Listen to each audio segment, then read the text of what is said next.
bringing together voices in child and youth healthcare. This is CAFC Presents. CAFC would like to thank the following member organizations for their generous support of our knowledge translation activities: the IWK Health Centre, the Children's Health Foundation of London, and the McMaster Children's Hospital Foundation. We would also like to thank the following Keystone partners for their ongoing contributions that support all of CAFC's programs and activities: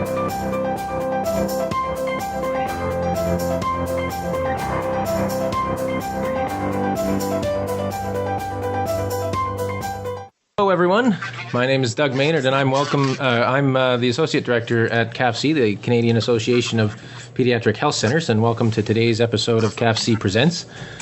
Today's webinar is titled Validation of the Canadian-Developed Screening Test for Behavioural Phenotype of FASD. It once again is my pleasure to introduce our presenters today that will certainly be familiar names to our audience as we continue our discussion on the development of screening tools for fetal alcohol spectrum disorder.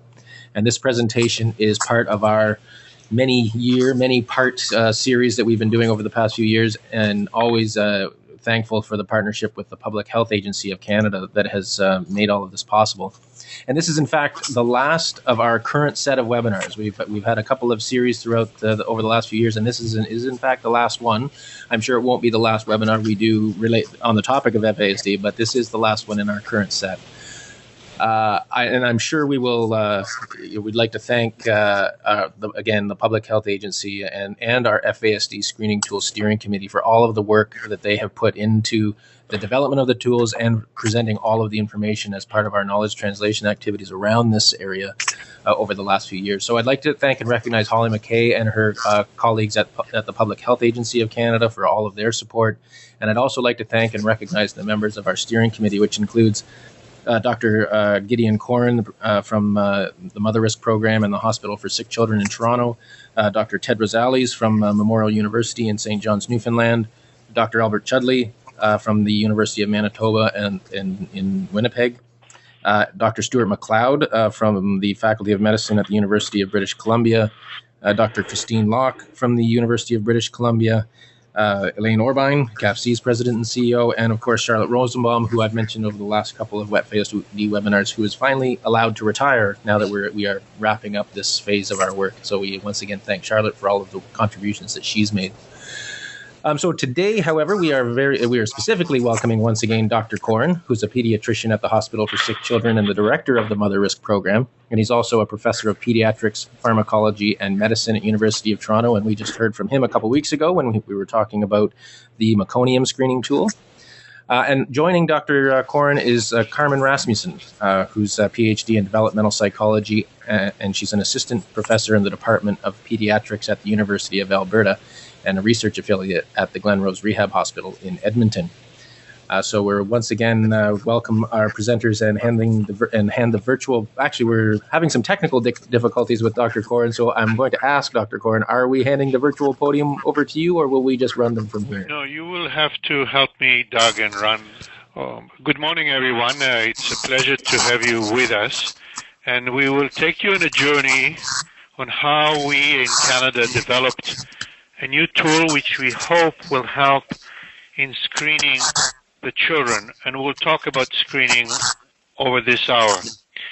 The issue is, of course, for many years, clinicians, pediatricians, psychologists, social workers felt that children with FASD, affected and afflicted with FASD, are different in their behaviors.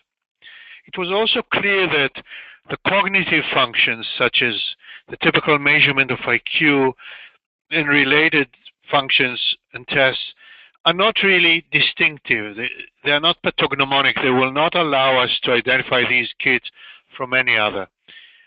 We heard again and again, and many of us who are diagnosing these kids, that it's to do with their behavior.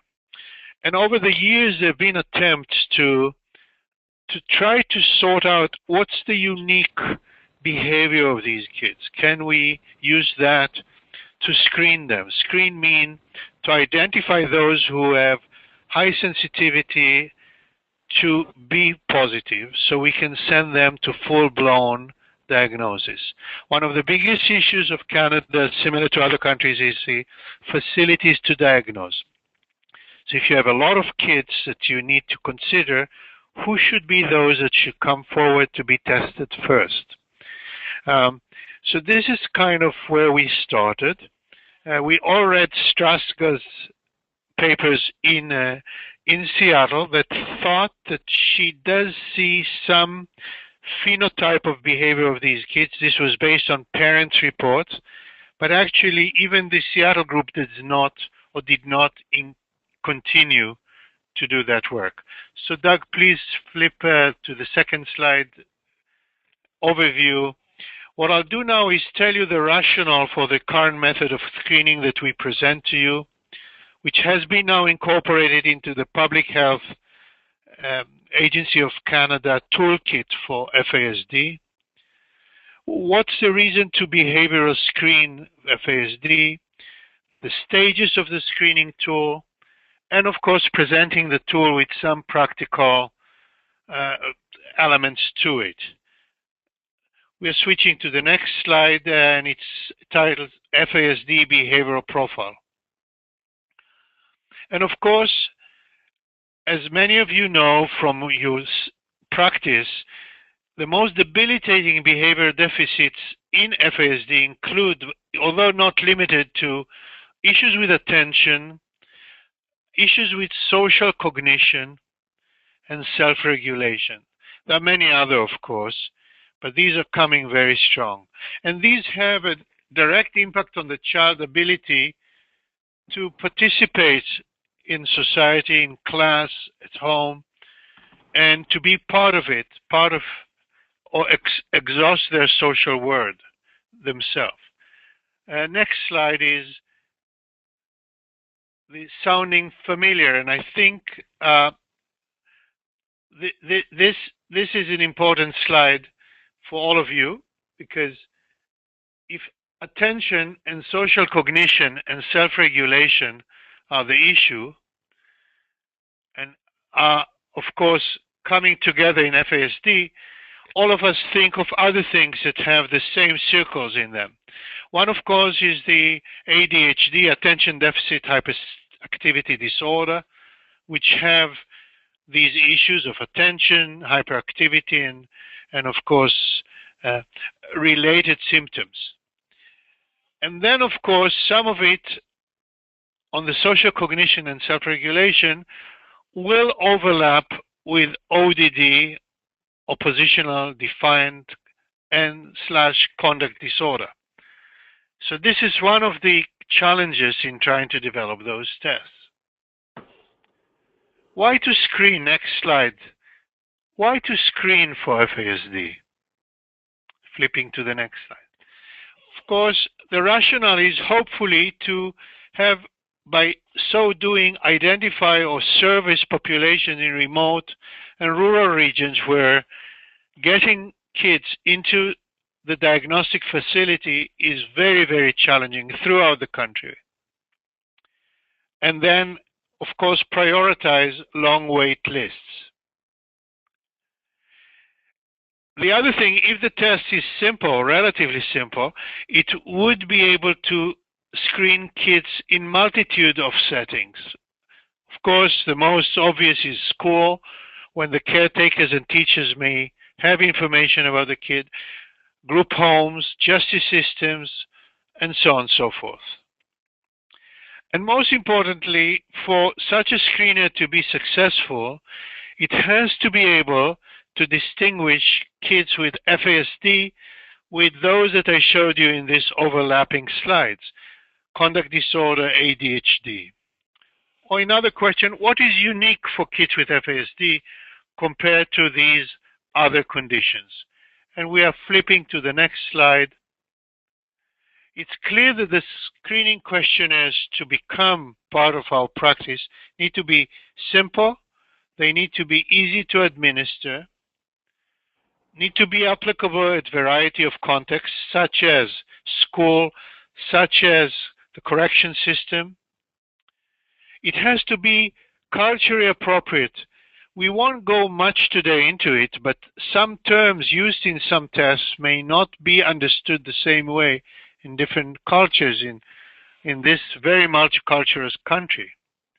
Of course, the epidemiological characteristics of being sensitive and specific. Out of the two, of course, sensitivity is more important. You want to identify potentially positive cases. Clearly, some of them will not be when they are being tested in the front line. And of course, it will be the first line before diagnosis is done. And I want to stress it again, and I'll say it more. We are not talking now about diagnostic tests, but more screening tests. And of course, later on, if it comes to be very specific, it may help also in diagnosis. But this is not where we are now. Next slide. And here starts our story. About 10 years ago, or even more, Dr. Joanne Rovette and Rachel Greenbaum, who was at that time her PhD student, showed me a very unique circumstance. One of the tests that we do at the Motherisk Clinic for FASD is the CBCL, Child Behavior Checklist by Achenbach. It's a test that is used in quite a lot of clinical settings. And it is a validated behavioral checklist. And it includes 118 items. Then Joanne Rovette showed me, look, here are kids that were diagnosed positively with FASD. Here is a group that had ADHD but not FASD and no problem drinking. And here are the controls. And just by looking at colors, it was clear that some items on the CBCL separate the three groups. ADHD from FASD from normal kids. For those not familiar, the 118 items on the CBCL include several subscores, competence scales, broadband scales, narrowband scales, and all those are used to highlight different strengths and weaknesses of children in the behavioral field. So the idea was, let's take this and work better to see what is specific for these children. And the next slide show you the first run on it that we started in 2001. And it was part of Rachel Greenbaum's thesis.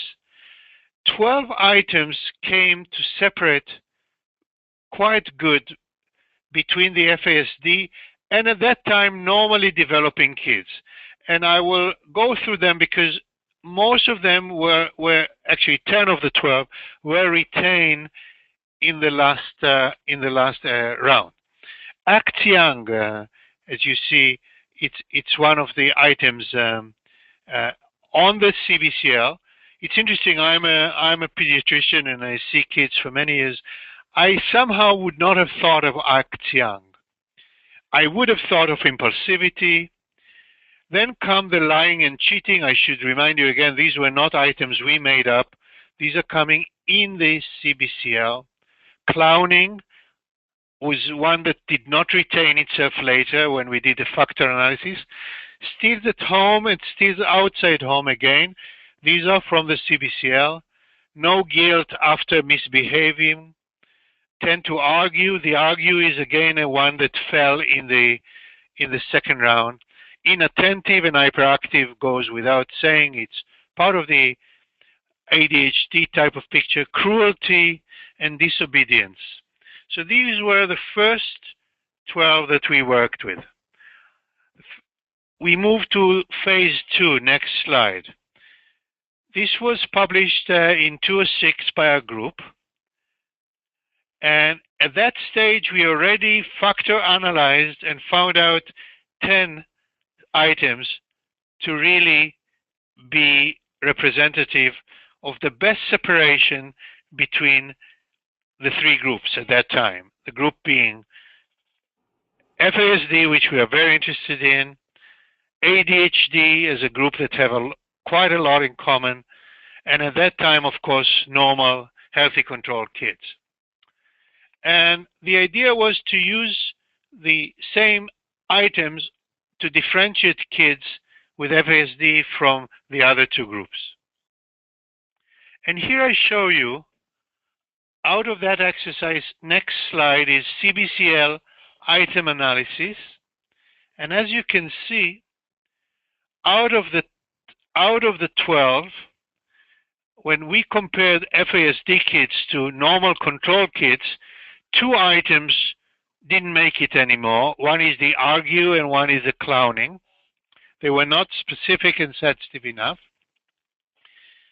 Of course, the second part is when we try to separate now kids with FASD from kids who have ADHD but were not affected by alcohol.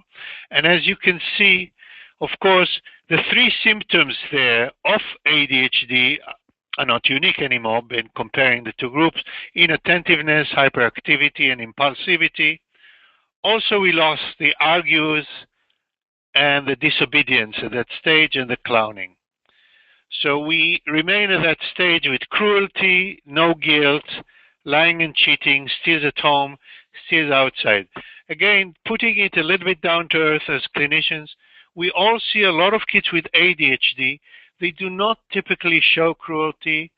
They don't have the issue of guilt, no guilt.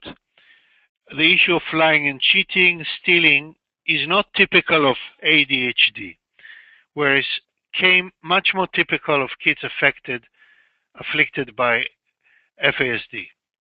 Next slide.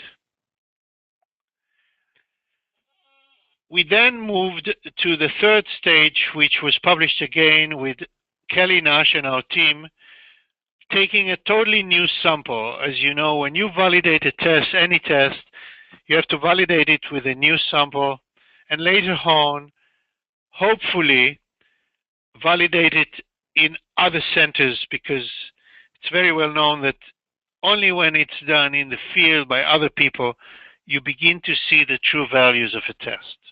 We all love our own tests, and they tend to score higher in the hands of those who invented them.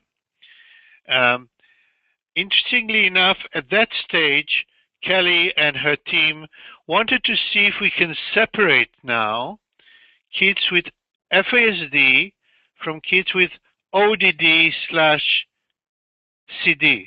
Because clearly, I'm sure many of you thinking when you saw what I showed you, that the kids with FASD having those social behavioral issues, that those are really typical also of ODD,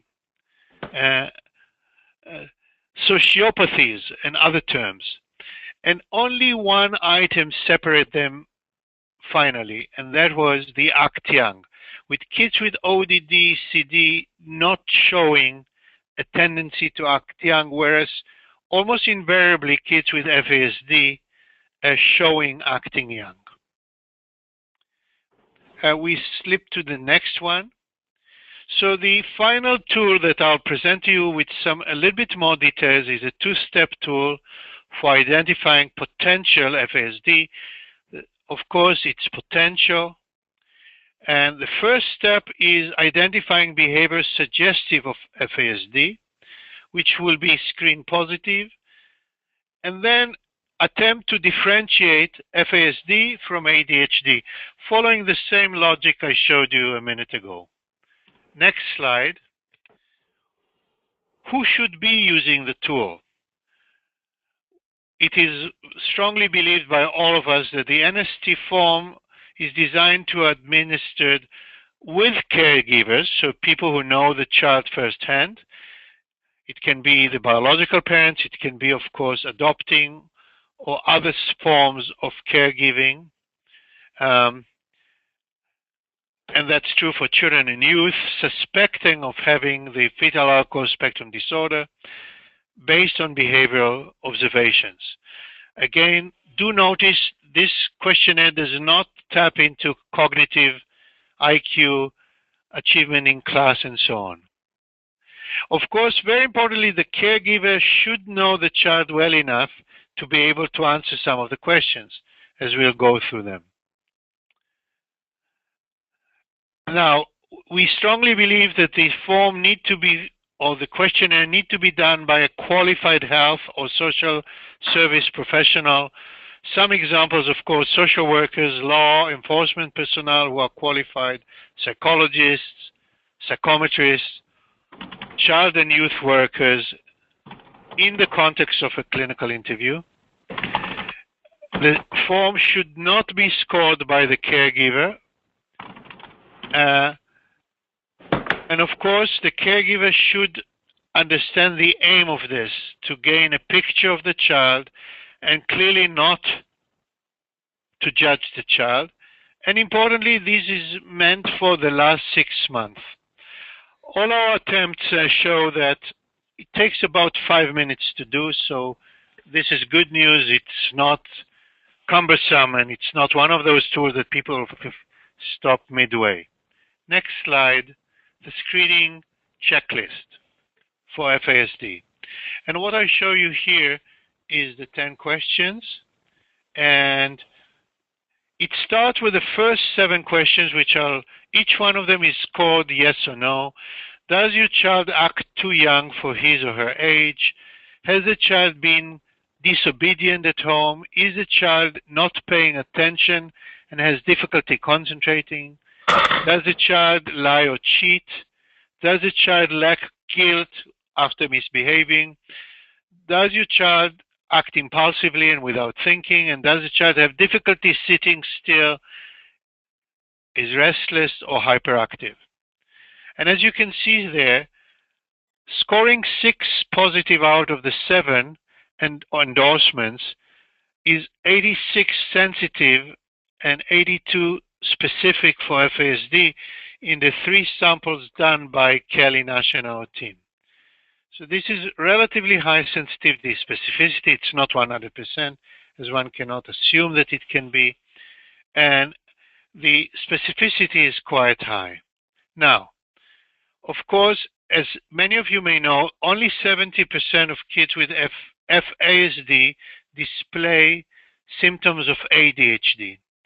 So the next portion is, if the child does not display ADHD signs, he or she needs to score 3 out of the following 4 to be FASD positive. And I should refer you again to the list 1, 2, 4, 5. So the child have to achieve at least 3 of too young, 2 would be disobedient, 4 would be lie and cheat, and 5, lack of guilt. So again, this sociopathy, OD type of behaviors. Now, next step is the differential diagnosis, more specifically between FASD and ADHD. And these are for children who have the full-blown ADHD in the test. And there are 4 questions that the kid have to achieve 2 of. The first is, does he display cruelty, bullying, or meanness to other? Does your child lack guilt after misbehaving? And does your child act too young for his or her age? Again, achieving 2 out of the 3. So this is the main body of the questionnaire. It's scored per child, and it's scored positive or negative. And of course, if it scores positive, it means that you may want to send the child for full-blown diagnosis. If it's negative, again, it does not take away from the child needing to be diagnosed for his or her behavioral problems, and other if there are. But this test suggests that it may not be positive, a high likelihood of not being positive. Now, this is the first validated neurobehavioral test for FASD. I am aware that there are other attempts going on, but no other test has yet got to this level. Now, next slide, start with the term importantly. Again, I said it, but I say it again. This is screening, it's not diagnosis. To remind we all that the definition of screening is a public health service in which members of a defined population, in our case, of course, kids exposed to alcohol, who do not necessarily perceive they are at risk or are already affected by the disease or its complications, are asked a question or offered a test to identify those individuals who are more likely to be helped than harmed by further testing or treatment to reduce the risk of a disease or its complications. So clearly, a positive screen is not a diagnosis. It's a first step towards diagnosis. So what are the next steps? It's the next slide. This has to be validated in other parts of Canada, and you will hear soon my colleague Carmen Rasmussen evaluate reliability, validity, acceptance by other members of our professions. And of course, the common denominator of what I showed you till now was that all these were done on kids who had the CBCL as part of diagnosis. So in a way, it was a retrospective validation. The idea now, and actually Carmen will mention it to you, is to do it prospectively, namely to start from the screening, continuing to diagnosis. And with that in mind, I will pass the torch to Carmen Rasmussen. You heard her qualities. Carmen is a national leader in the clinical psychology and the diagnosis of fetal alcohol syndrome in Canada. In addition to all the other nice things that Doug said about her, she's also a CIHR Young Investigator, which is a high acclaim. And Carmen and I will take over and tell you about what her group in Edmonton is doing with the NST test. Carmen. Okay, thank you. Can everybody, is my screen showing now? Yeah, everything looks good. You sound good. Oh, okay, great. So I'll be talking today about the study that we did looking at the efficacy of the neurobehavioral screening tool for FASD. It was a study that we did at the University of Alberta, but it was conducted at 2 research sites. So there were a lot of people that were involved in the study, and this is the research team here. Obviously, Gideon, Koren, and Kelly Nash, who are involved in the original development of the NST. So I'm not going to go over what the NST is. Gideon has done a great job on that. So the final questionnaire, though, is the 10 questions that they have found to be predictive of fetal alcohol spectrum disorder. So what we did in our study is we received funding from the Public Health Agency of Canada, and we looked, and so I think Gideon mentioned that before it was a retrospective review of data from the CBCL, which was done during diagnosis. And what we did is we wanted to determine whether the NST could differentiate between children who had been already diagnosed with FASD, which could have been anywhere from 1 to 10 years previously, children who had confirmed prenatal alcohol exposure but did not meet the criteria for FASD. So at the clinic that we worked with at the Glen Rose Rehabilitation Hospital, all of the children who get assessed in the FASD clinic must have confirmed prenatal alcohol exposure. But of course, not all of the children come out of the clinic with a diagnosis on the FASD spectrum. So there are a number of reasons why they may not get diagnosed. Perhaps they may not show all of the neurobehavioral deficits that are required for an FASD diagnosis. Perhaps they were too young to assess all of the domains at that time, or possibly they may have other significant life adversities going on where the clinic is kind of reluctant to give a diagnosis at that time. So we end up getting this diagnosed group and then this group of kids with prenatal alcohol exposure who don't get the diagnosis, but they're still exposed to alcohol and they're still showing challenges because, of course, they were referred to an assessment clinic. And then we also looked at typically developing controls without prenatal alcohol exposure.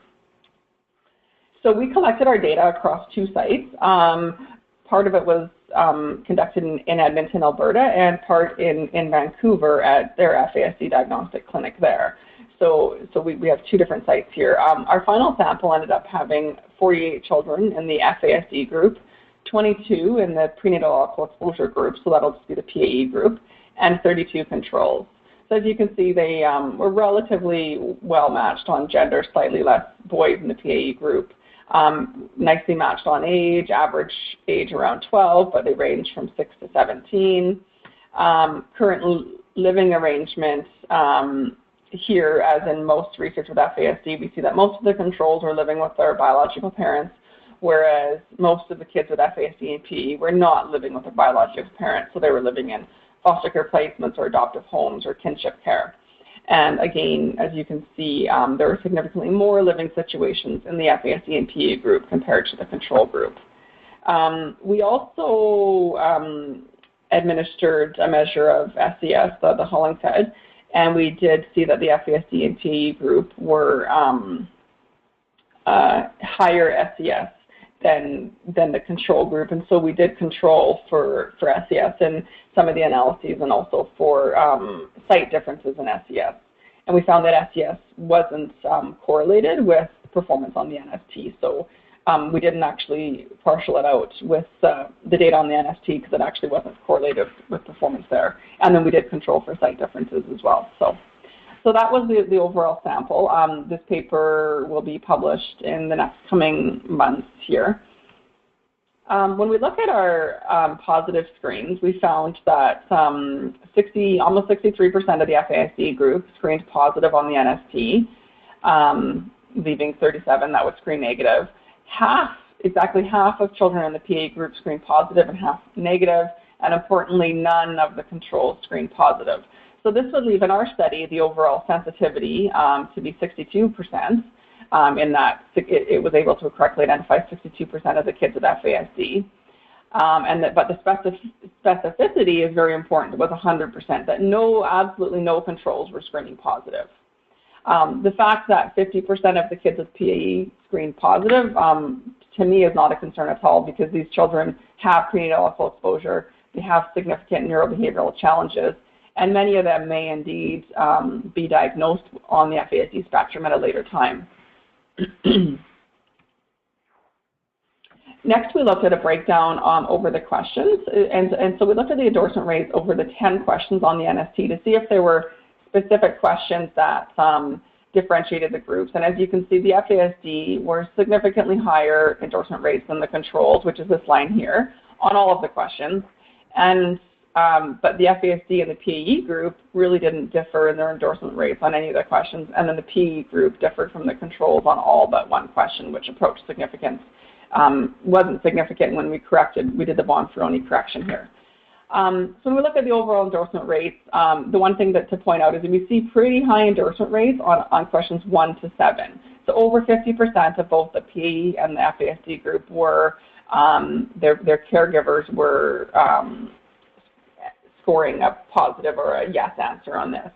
But the last 3 questions, displaying acts of cruelty, bulliness, and meanness, stealing items from the home or outside home, were actually endorsed at less than half of the sample, which is an interesting finding. So these questions don't appear to be as sensitive to prenatal alcohol exposure because, I mean, the majority of the children actually weren't scoring positive, although we saw 47% in the FASD group and 36 here. It still were much lower endorsement rates than the first 7, which seemed to be more sensitive to prenatal alcohol exposure. We thought that perhaps there may be some age effects here, that maybe these questions are endorsed more often by the adolescents in the sample. So we wanted to look at age as well. And when we divided the sample up between children and adolescents, for both the FASD and the PAE group, we did see considerably higher endorsement rate or positive screens in adolescents compared to compared to children. So this was divided age 12 and under, or age under 12 and 12 and older for adolescents. So as you can see here, for adolescents, it's picking up over 70% of those with FASD and PAE. But for children, the positive screens are much lower, and that's likely because some of the behaviors children just may not be showing yet. So it takes until their adolescence to be showing all of the behaviors that are found on the NST. Another thing that we looked at was the sensitivity in terms of gender effects. And we did see a higher sensitivity among boys with FASD compared to girls. So 71% of the boys screened positive compared to 55% of the girls.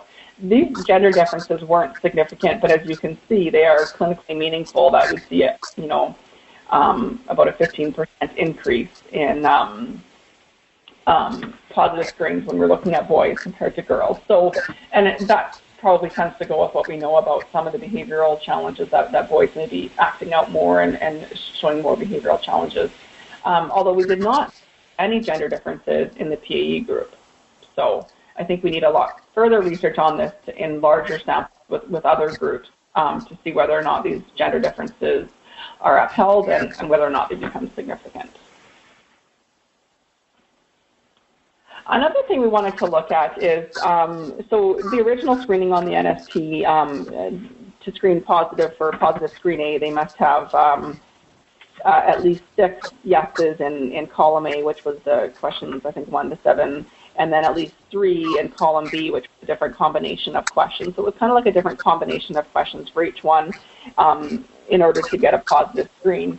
We wanted to look at just the total number of items endorsed and to see how well that predicted group membership.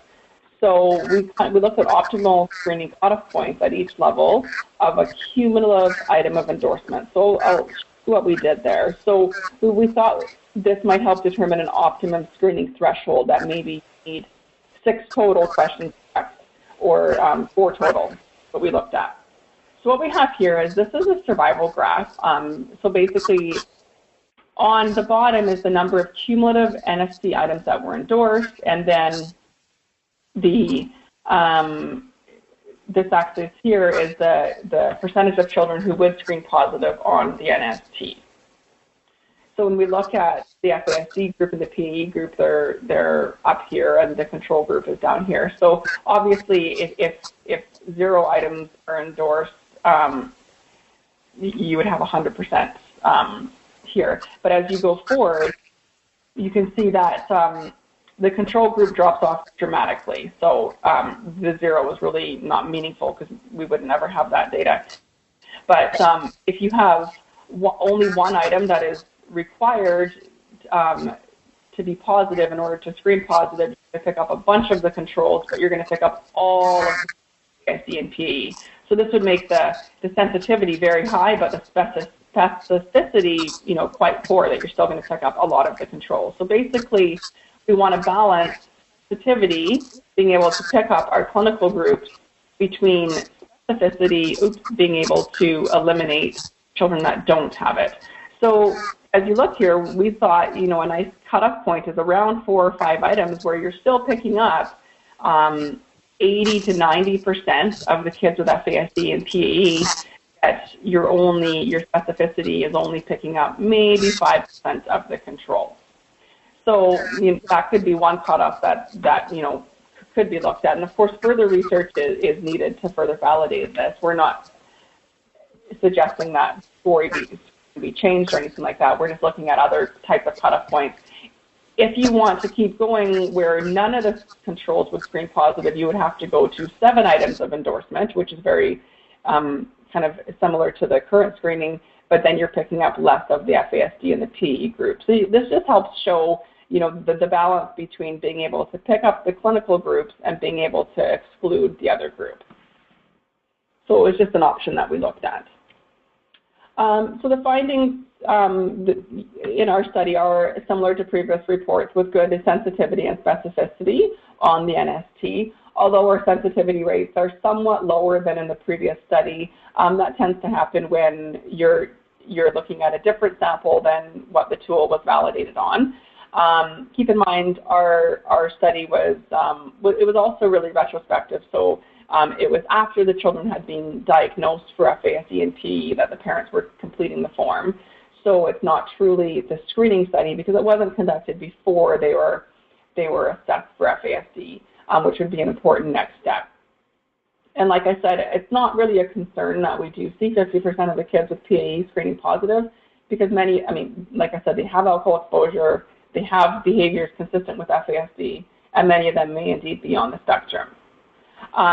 Another question is, what about sensitivity against other neurodevelopmental populations?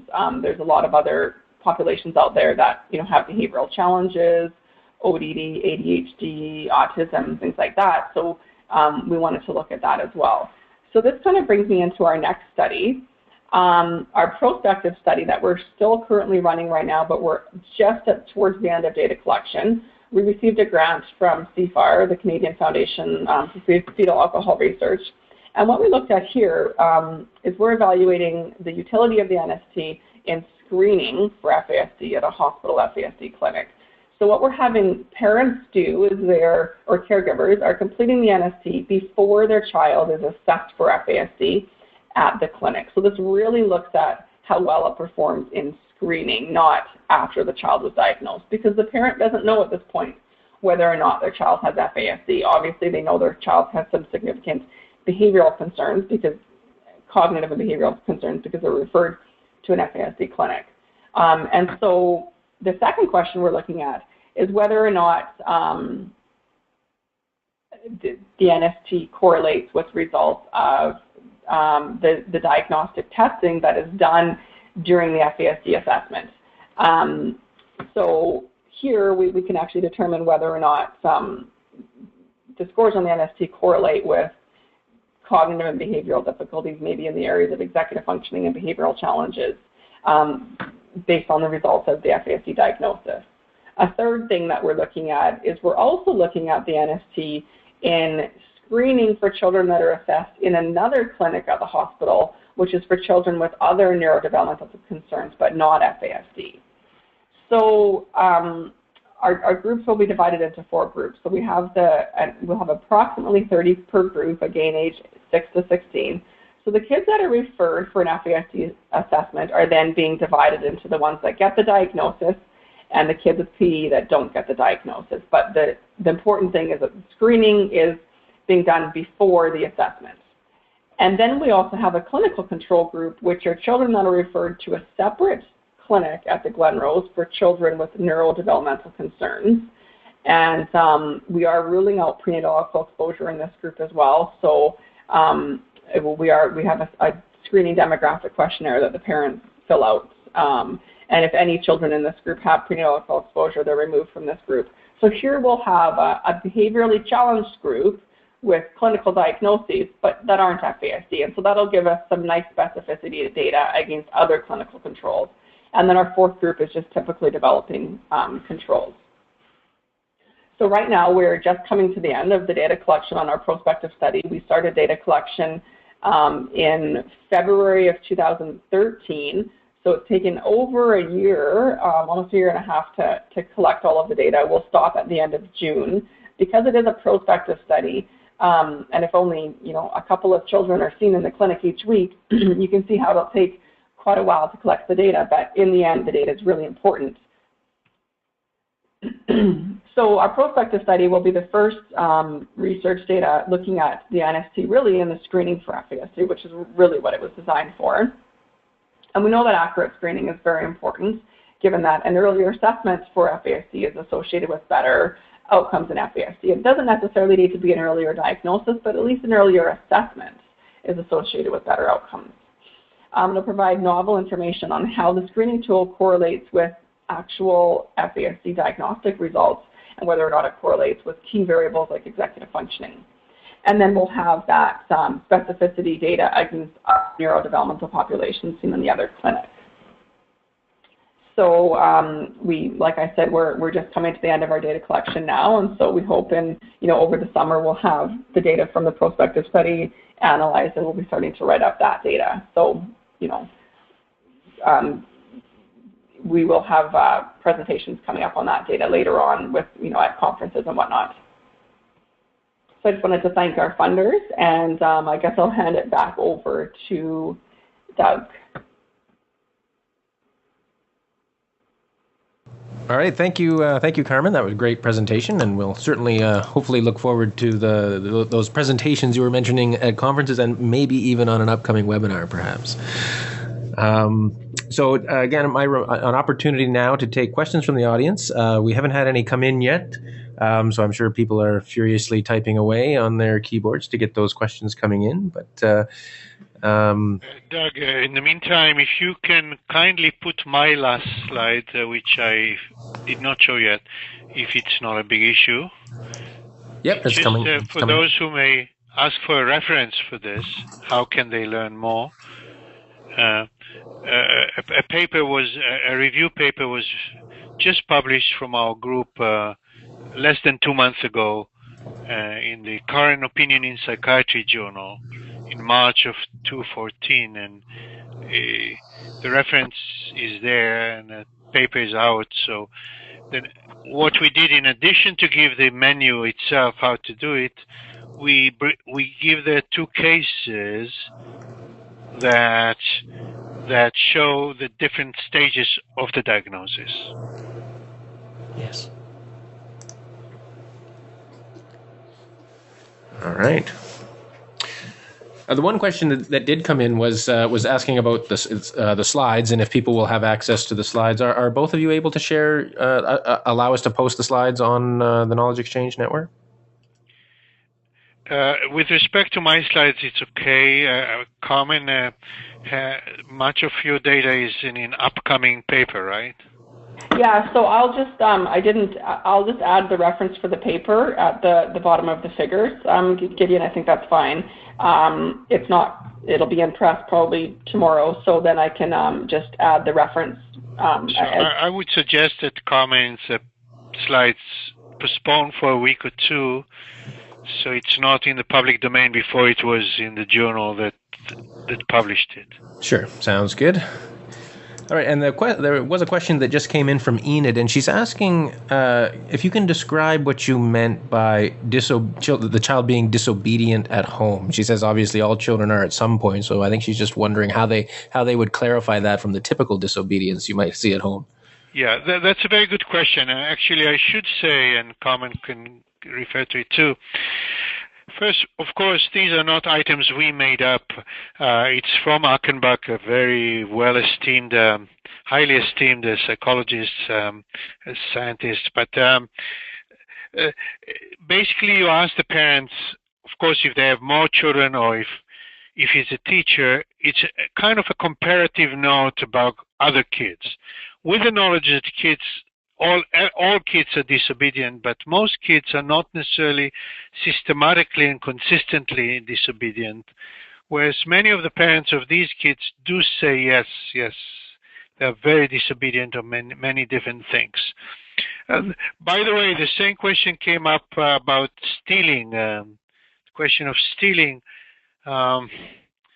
Of course, kids at the age, by the way, the Achenbach of 4 to 6-year-old does not include the stealing, because at that stage, I think she assumed that kids are not necessarily clear about boundaries, what's theirs, what's mom's, and so on. The same is true about cheating. So it's all a continuum. It's not yes or no, although Carmen did some amazing experimental research about the cheating part, which is amazing. I don't know if she has the time to describe it, but so again, it's all relative to a behavior of a normal kid, and you may argue, yes, but if mom and dad did not have a child yet, how would they compare? Of course, often we get input from teachers, kindergarten teachers, school teachers who compare the kid to other kids too. So I agree, it's not totally black and white, but my experience now in my clinical work, doing this test for several years, most parents do end up telling you yes or no compared to normal or other kids that they are aware of.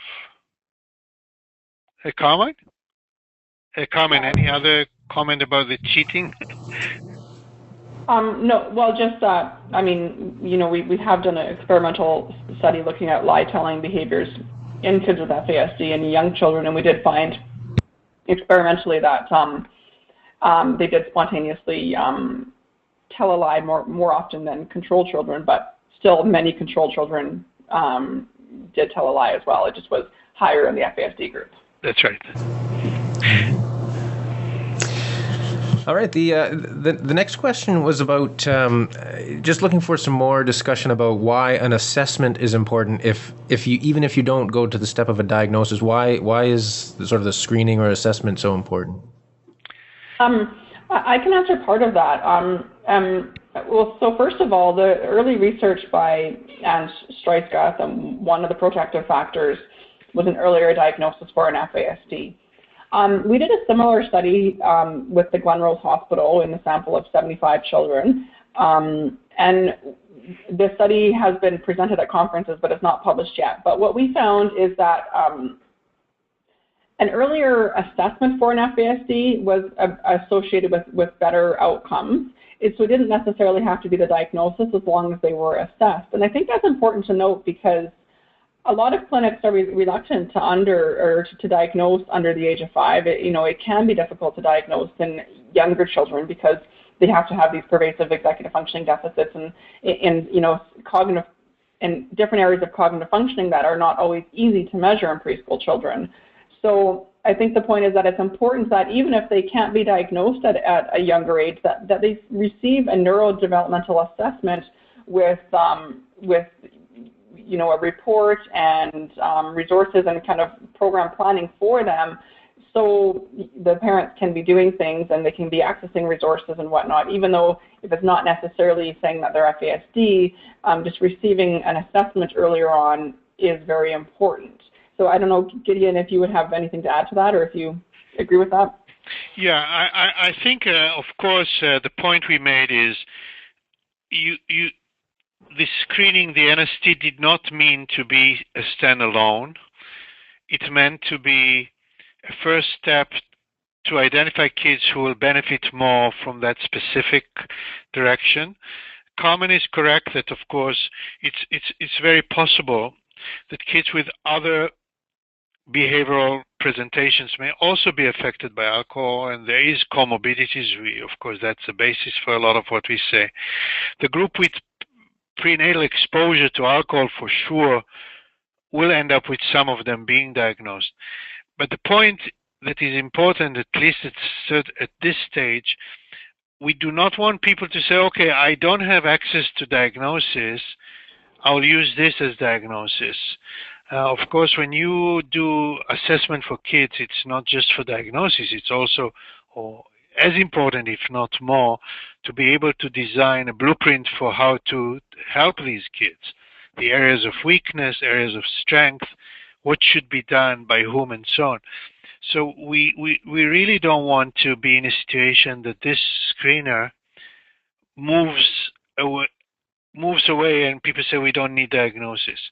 Another concern that come up quite a few times in discussion is, okay, but you will identify now through the screener a lot more kids that should be diagnosed. Do we have the facilities to diagnose them? Even as we talk now, most Canadian kids who have fetal alcohol spectrum disorder are not diagnosed because of availability of facilities to do it. The counter argument is, of course, unless you know who need to be diagnosed, you cannot go to your politicians, to policymakers to say that we need more. So in a way, this may drive actually the increase in need. Something that, is not optimally happening in most parts of this country of ours. More than, let's say, 10 years ago, but if you compare FASD to the autistic spectrum disorder and how much more acknowledgement and resources are done there, of course, we have way to go forward, and this may help in that.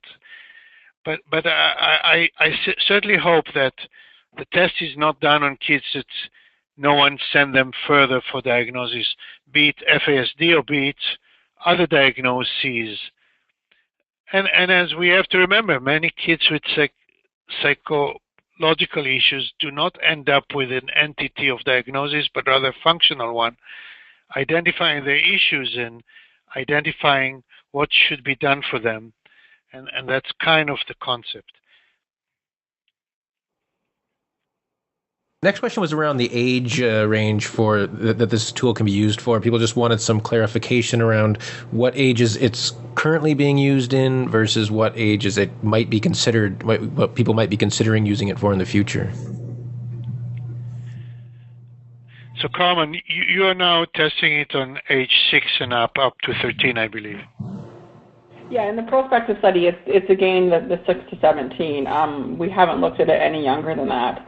In our first study, though, we did see the higher sensitivity among adolescents. But do you want to comment on the younger ages, Gideon? Yes. The Public Health Agency of Canada asked us, how about the 4 to 6? So first thing I should say, we started from the 6 to 17 because that's what the Achenbach validated for. But then the question is, can you take it down to 4 to 6, where, of course, as Carmen said, early diagnosis lead to better outcome of these kids. So can we do something about that? So actually we did. At the Motherisk Clinic at Sickkids in Toronto, we identified a smaller number, but still clinically important number of kids 4 to 6.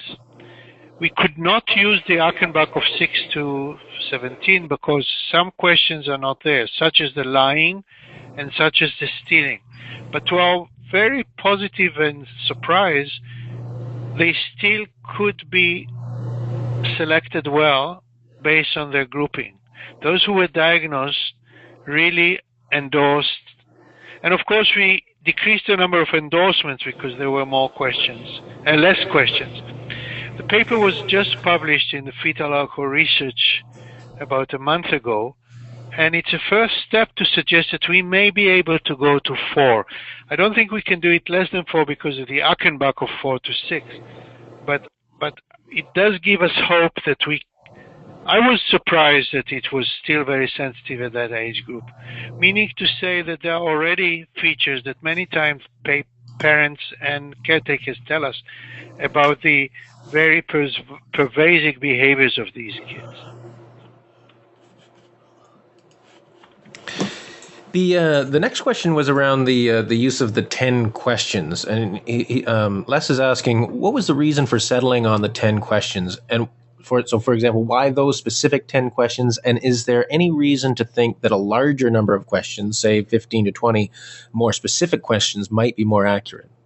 Yeah, the paper is directly to go more in details into this, but I'll be happy to tell you. As I said, when we started, it was clear that there are symptoms that appear to be more in that group compared to ADHD originally and to a control group. Then it was undergoing factor analysis, bona fide statistical analysis to see which factors bring you to the higher sensitivity and specificity in a ROC curve type of analysis, and that appears in the paper. So the choice was a statistical choice based on where you achieve. So we did start with more. We started with all 118. As you saw, it came down to about 12, and then it came to 10 based on a ROC curve analysis and secondary to factor analysis. So these are not just choice by feeling. It's a statistical choice based on a rigorous process as one's supposed to do for that.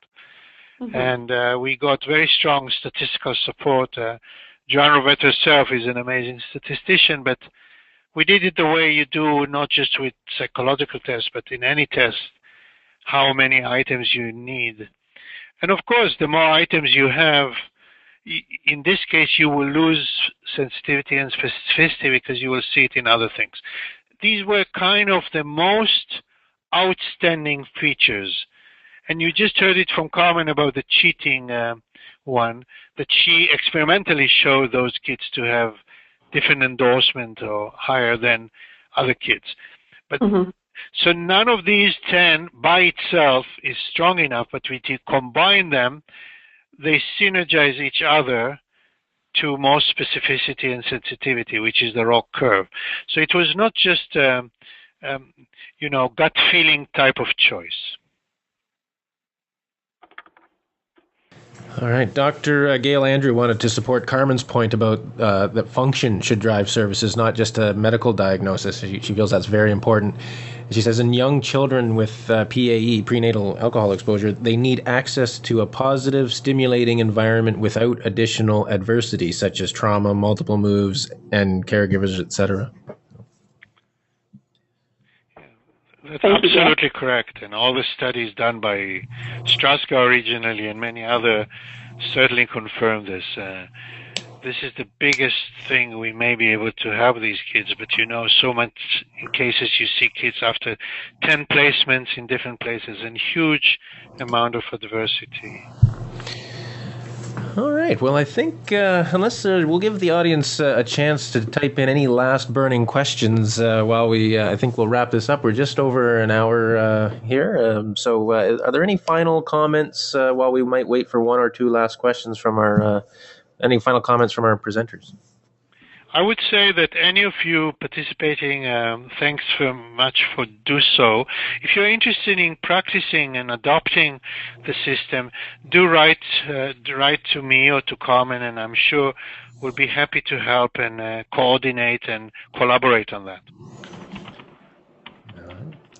And Carmen, any final comments? No, none from me. All right, and there are no questions from the audience other than a few comments about how much they enjoyed this and how helpful this has been. So again, I certainly echo that. There's great presentations throughout this work, these ongoing series in FASD, and this presentation in particular. So once again, thanks to the Public Health Agency of Canada. Oh, and I think Elaine Orbine had a comment she wanted to make. Thanks, Doug. I don't want to interrupt, especially recognizing our partnership with the Public Health Agency of Canada, just in terms of Giddy's invitation to reach out to us and if there's interest in further development or uptake of any of the tools in people's respective communities. I just want to put out a little bit of a stay tuned.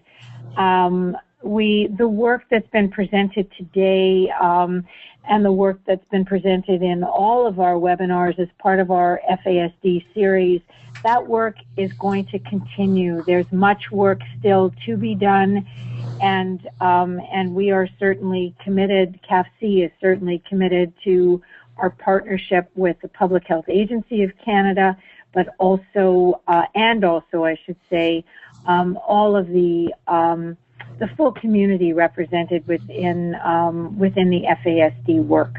So just to let people know, stay tuned. We're not done, and we really need to continue the important collaboration that's been established over many years now. And actually, I'll add one thing there. Actually, I'll be presenting the results of the prospective study at the upcoming Fetal Alcohol Canadian Expertise conference that will be held on September 17th in Toronto, right, Gideon? That is correct. Yeah, so stay tuned for more things to come. Carmen, that's absolutely fantastic. Thank you to everyone for all that extra information. That was fantastic. So as I mentioned, thanks again to the audience as well for joining us. We do these webinars at 11 a.m. Eastern Time typically, and we hope to see you on the upcoming ones. If you need any more information about our webinars, you can always go to cafc.org and click on the CAFC Presents page, and there's a whole calendar there showing some upcoming webinars, including information about the use of antimicrobials, our patient safety collaborative talking about that, the conversation about virtual reality in pediatric neurorehabilitation, and a presentation next week from part 2 of a presentation from our colleagues at the TREC NCE network, the Translating Emergency Knowledge for Kids. So hopefully we'll see you on our upcoming webinars, and thanks for joining us. Bye, everyone.